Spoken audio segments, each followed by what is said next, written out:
রাজরানী হতে গিয়ে মা হিসেবে হেরে গেলাম দিদি। রাজ্যভার সামলাতে সামলাতে না আমার মেয়েকে সময় দিতে পেরেছি,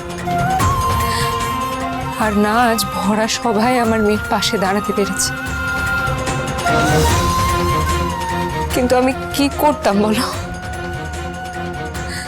রাজধর্ম যে সবার উপরে,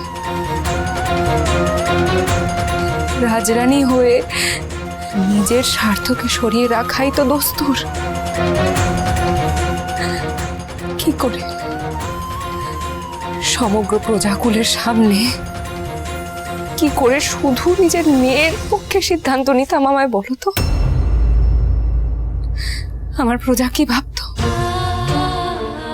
মহলে বাকি যারা আছে তারা কি ভাবত? কিন্তু তারা কি বুঝলো? বুঝলো না,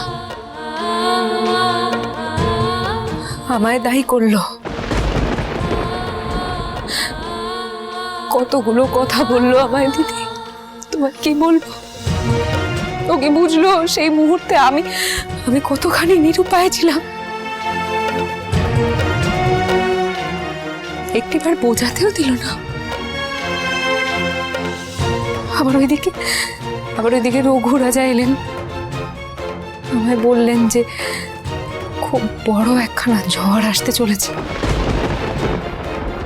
বাংলার পরিস্থিতি নাকি ভালো নয়। কোন দিকে যাব দিদি? কোন দিক সামলাবো? আমার ভাবনা চিন্তা সব জড়িয়ে যাচ্ছে জানো তো, বুঝতে পারছি না। আচ্ছা আচ্ছা আচ্ছা, ঠিক আছে ঠিক আছে, তুই আগে একটু শান্ত হ। আমি এখান কথা কইবই। তুই তোর এই রামপ্রসাদকে ডাইক্কা পাঠা,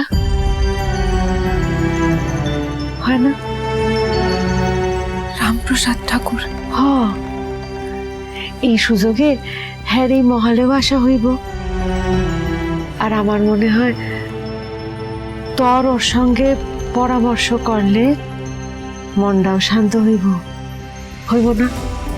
ডাইক্কা পাঠা।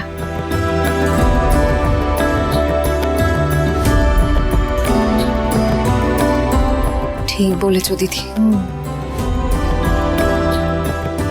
এমন সময় তো ঠিক আর মতনই এক মানুষের বড় দরকার। ভালো বুদ্ধি দিয়েছ, তাকেই ডেকে পাঠাই। মায়ের সাথে তার আত্মার সম্পর্ক তুমি তো দেখেছ। হতেই তো পারে যে আমার শাসকের বোধে যেই পথের সুরাহ বেরোচ্ছে না, এক সাধকের বোধে তার সমাধান হলো। ঠিক বলেছ। ঠাকুর রামপ্রসাদই এখন আমার ভরসা, আমাদের ভরসা।